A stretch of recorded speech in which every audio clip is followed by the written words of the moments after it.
नमस्कार दोस्तों, स्वागत है आपका फार्मा रॉक्स के यूट्यूब एजुकेशनल चैनल में।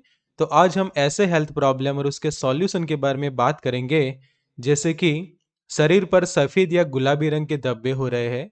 तो यहाँ पे जो हम एक डायग्राम देख रहे हैं, उसमें आप ये देखो तो छाती पर इस तरह से दाग नज़र आ रहे हैं। फिर यहाँ पे पीठ के ऊपर आप देखो तो वहाँ पे भी हमें धब्बे जो है वो देखने को मिल रहे हैं। तो ये जो है वो सफ़ेद रंग के हो सकते हैं या फिर गुलाबी रंग के हो सकते हैं, या फिर भूरे रंग के धब्बे भी आपके पीठ या आपके छाती के ऊपर देखने को मिल सकते हैं, हाथ के ऊपर भी डेवलप हो सकते हैं। फिर वहाँ की जो त्वचा होती है वो सूखी हो जाती है, पपड़ीदार हो जाती है और वहाँ पे आपको खुजली होती है। तो ये जो सभी सिम्टम्स हैं वो इंडिकेट करते हैं कि टीनिया वर्सी कलर की बीमारी हो सकती है, कि जिसको हम सामान्य भाषा में सेहुआ या फिर करोड़िया भी कहते हैं।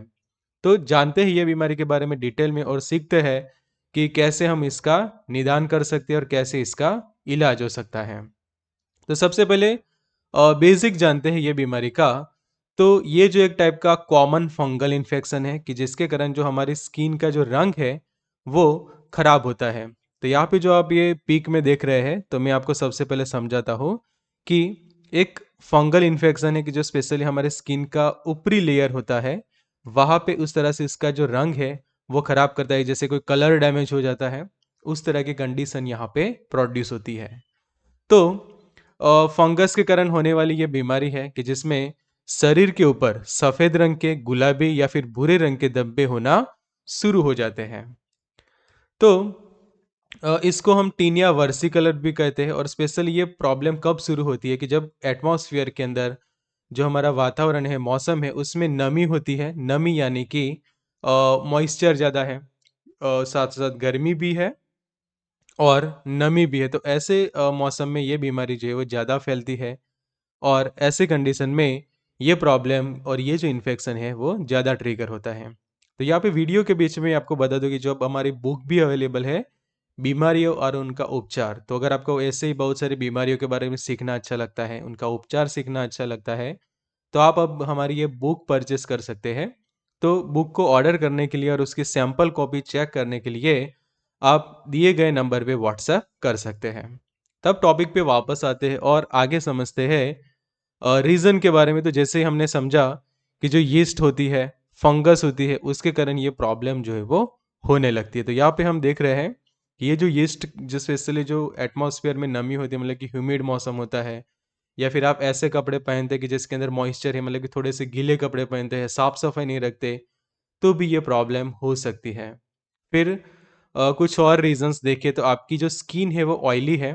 यहाँ पे आप देख सकते हैं कि ये वाली जो साइड है, ये वाली साइड जो स्किन है वो ड्राई है, जबकि ये वाली साइड हमें ऑयली स्किन जो है वो दिख रही है। तो अगर किसी की स्किन इस तरह से ऑयली है, तो भी उनको ये प्रॉब्लम आगे जाके हो सकती है।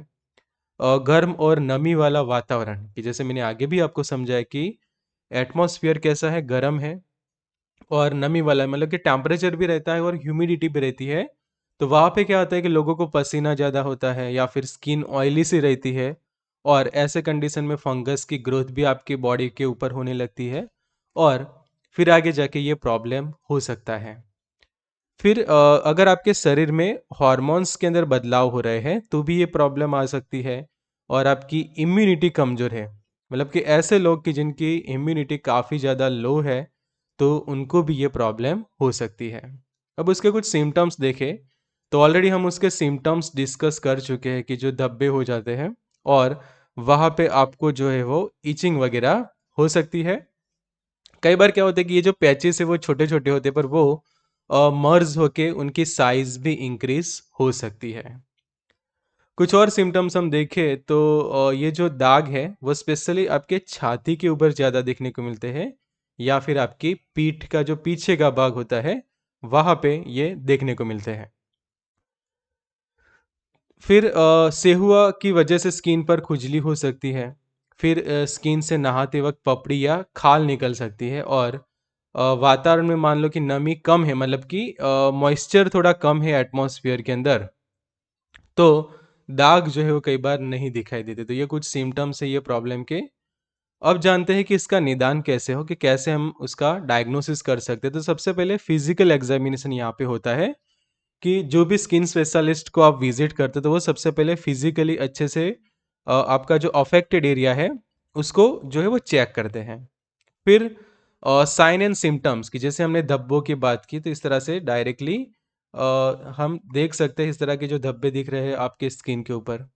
फिर और डीप में डायग्नोसिस करना है तो बायोप्सी भी हम कर सकते हैं। बायोप्सी का एक यहाँ पे ऑप्शन बनता है स्किन बायोप्सी का, कि जो कैंसर वगैरह में भी की जाती है और स्किन रिलेटेड जितने भी प्रॉब्लम्स होते हैं उसमें एक बायोप्सी एक अच्छा ऑप्शन बनता है।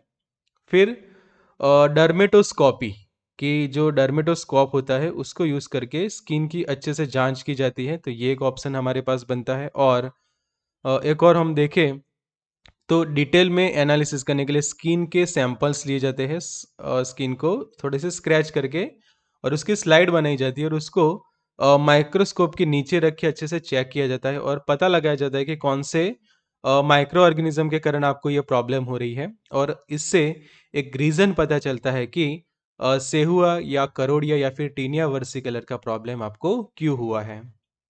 और आखिरी एक डायग्नोसिस ये रहता है कि आपकी जो स्किन है उसको यूवी लाइट के नीचे जो है वो चेक की जाती है। तो स्पेशली आप देखो कि हाथ पे ऐसा हुआ है तो यूवी लाइट का जो कैबिन होता है, कैबिनेट, उसके नीचे आप इस तरह से हाथ रखते हैं और यूवी लाइट के नीचे आपके जो धब्बे होते हैं वो क्लियरली विजिबल होते हैं और इससे भी डायग्नोसिस हो सकता है टीनिया वर्सिकलर का।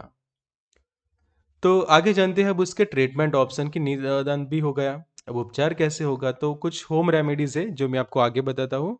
और फंगल इन्फेक्शन के कारण होने वाला ये प्रॉब्लम है, इसलिए एंटी फंगल दवाइयाँ यूज होती है जिसके अंदर क्रीम आते हैं, जेल, लोशन।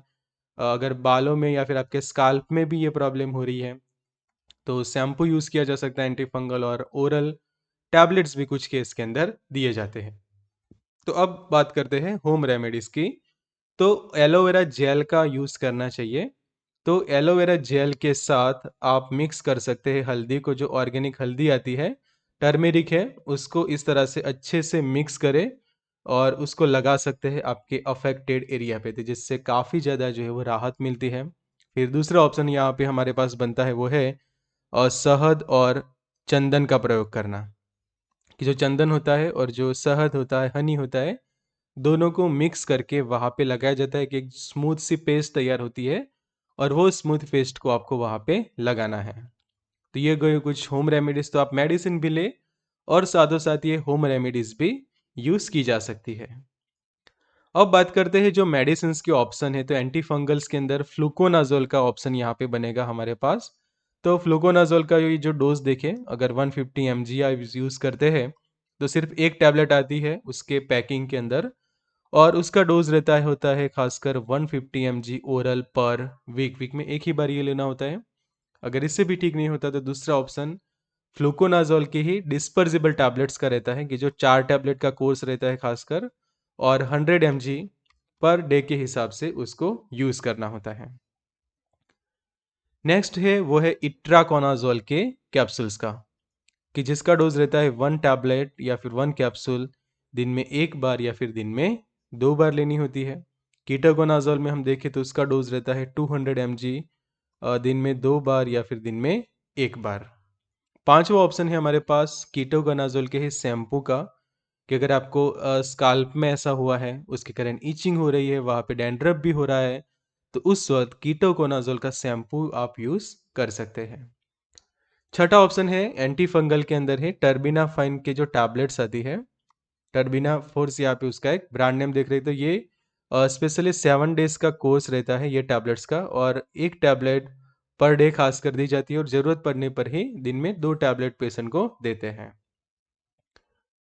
सातवां ऑप्शन है लगाने के लिए, कि जो अफेक्टेड एरिया है वहाँ पे जो क्रीम्स लगाने के जो ऑप्शन है उसमें कीटोकोनाजोल का यहाँ पे हम एक ऑप्शन देख रहे हैं, कि कीटोकोनाजोल की 2% की जो क्रीम आती है वो पर्सन लगा सकता है, या फिर आप क्लोट्रामाजोल का भी यहाँ पे ऑप्शन बनता है। तो ये जो क्रीम्स होते हैं वो दिन में 2 या 3 बार अफेक्टेड एरिया पे लगानी होती है। नाइन्थ ऑप्शन देखें तो कैनेस्टन करके एंटी फंगल क्रीम है, कि जो स्पेशली ईचिंग वगैरह को रिलीव करने में मदद करती है। रैसेस वहाँ पे बनते हैं और जो स्किन की पपड़ी उखड़ती है तो उसको भी ठीक करने में मदद करता है। फिर ये कॉम्बिनेशन स्टेरॉइड के साथ क्लोट्राइमाज़ोल है, जैसे कि क्लोट्राइमाज़ोल और हो गया साथ में बेक्लोमिथाज़ोन। तो ये कॉम्बिनेशन भी काफ़ी इफ़ेक्टिव साबित होता है टीनिया वर्सिकलर के अंदर। तो यहाँ पे मैं आपको फिर से बताना चाहूँगा कि जो हमारी बुक है उसको आप ज़रूर से परचेज़ कर सकते हैं।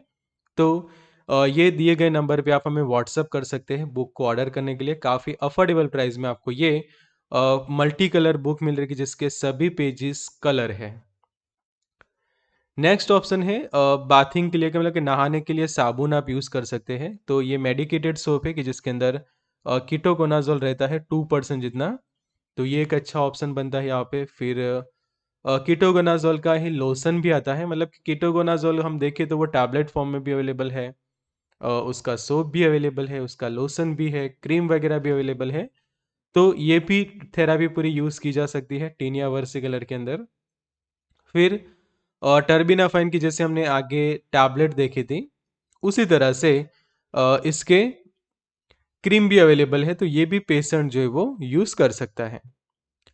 फिर लुलिकोनाज़ोल भी काफ़ी इफ़ेक्टिव साबित होता है कि अगर दूसरे कोई एंटी फंगल से आपका ये प्रॉब्लम ठीक नहीं हो रहा, तो लगाने के लिए लुलिकोनाज़ोल की क्रीम भी काफ़ी यूज़फुल साबित होती है कि जिसका डोज़ रहता है खासकर दिन में 2 या 3 बार आप अफेक्टेड एरिया पे लगा सकते हैं। फिर नेक्स्ट एक ऑप्शन है सिक्लोपिरोक्स के क्रीम का 1% की जो क्रीम आती है, वो 2 या 3 बार आप लगा सकते हैं। या फिर यहाँ पे आप देख सकते हैं सिलेनियम सल्फाइड का टॉपिकल सस्पेंशन अवेलेबल है। ये भी यूज़ किया जा सकता है टीनिया वर्सिकुलर के अंदर। तो अगर आपको मेरा ये वीडियो अच्छा लगा है, तो यहाँ पे क्लिक करके आप मेरा ये वीडियो भी देख सकते हैं कि जिसमें भी मैंने आपको काफ़ी अच्छी इन्फॉर्मेशन दी है। So good luck and all the best.